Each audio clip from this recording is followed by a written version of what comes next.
Coucou les amis, donc je vous retrouve dans cette belle nature, avec un petit fond derrière, pas grave. Alors, la petite boîte pour faire de son hypersensibilité une force, c'est ce que je vous propose aujourd'hui. Donc 81 cartes, comme d'habitude. Vous avez tendance à ressentir les événements avec beaucoup d'intensité. Contrairement à ce que vous pensez peut-être, l'hypersensibilité peut devenir une véritable force, à condition de savoir cultiver cette qualité et d'utiliser au mieux votre empathie et votre intelligence émotionnelle sans plus en souffrir. Donc voilà, je suis HP émotionnel et je suis assez sensible, mais au fil du temps, en fait, j'ai quand même réussi à faire émerger des parades, des forces pour ne pas... Enfin, je reçois toujours les émotions avec beaucoup de force, mais j'arrive à ne pas les entretenir hyper longtemps. C'est sûr, de par mon métier, c'est heureusement que j'ai des outils pour ça, mais je pense que même avec ma personnalité, déjà à la base, j'ai récupéré des forces, et c'est à la portée de tous en fait. Donc voilà, donc je vais vous tirer 2 cartes, on en parle, vous les prenez pour vous, vous regardez comment ça résonne en vous. Peut-être êtes-vous un hypersensible sans avoir mis de mots dessus. En fait, si vous avez tendance à vraiment ressentir non seulement vos émotions à vous avec en version XXL et en plus à facilement comprendre celles des autres et vous mettre à leur place.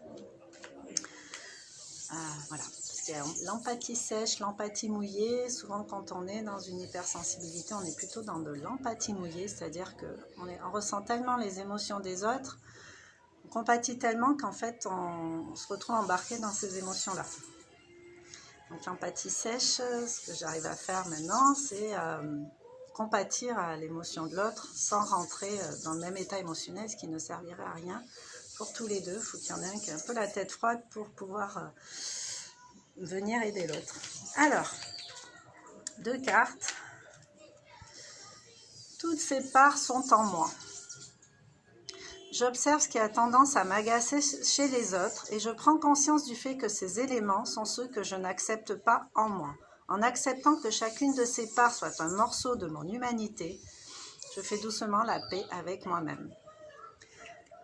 En d'autres termes, ce que je critique chez l'autre, c'est ce que je n'accepte pas chez moi. Donc plutôt que de mettre beaucoup de virulence à critiquer les autres, essayer de voir pourquoi ça résonne aussi fort, pourquoi c'est aussi inconfortable, en quoi ça vous concerne, en quoi ça vous parle de vous en fait. Toutes ces parts sont en moi. Voilà. Déjà, réaliser à faire ça, c'est faire un pas de paix envers soi. Comprendre que tout ce que les autres nous disent ou font, leur comportement, a un impact sur nous, mais un impact en nous, parce que ça nous parle d'une certaine façon, d'une façon détournée de nous en fait. Comprendre ça, ça permet de vraiment de faire la paix, d'abaisser plein de choses à l'intérieur au niveau émotionnel. De revenir à des émotions un peu plus agréables pour soi en tout cas. Voilà, une deuxième carte. Allez, au pif. Être sensible, c'est être humain.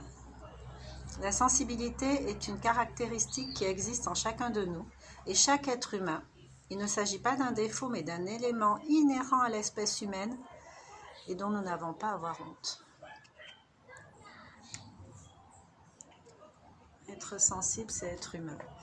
Et nous sommes des êtres émotionnels, en effet à 70% d'eau environ. On a un deuxième cerveau émotionnel au niveau du ventre. Donc bon, l'eau c'est les émotions, symboliquement. Donc en fait, on est quand même bien sensible dès le départ. Donc la sensibilité est une caractéristique qui existe en chacun de nous et chaque être humain. Alors il y en a qui vont se mettre des barrières ou qui vont se mettre une cuirasse en fait pour ne pas ressentir trop fort. Souvent, ça vient de l'enfance. Ça ne veut pas dire que ça n'existe pas en nous. On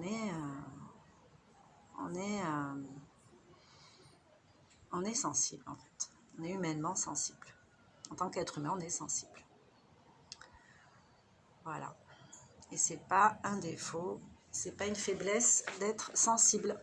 Bien au contraire.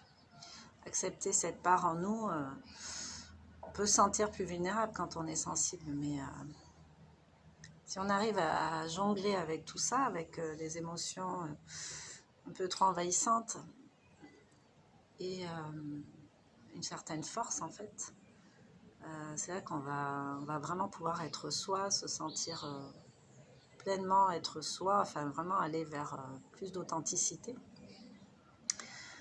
en enlevant les masques et un meilleur équilibre de ce fait.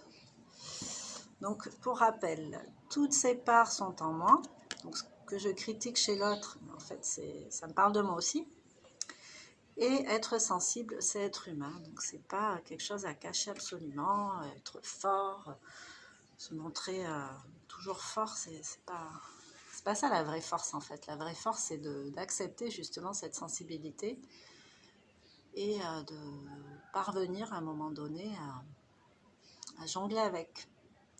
Parce qu'en fait, toutes les émotions, tout ce qui va révéler ce côté sensible chez nous, c'est là pour nous apporter des informations sur l'état dans lequel on est au moment présent. Donc l'idée, c'est pas de rejeter ça, sinon on n'apprend rien sur nous, on n'avance pas.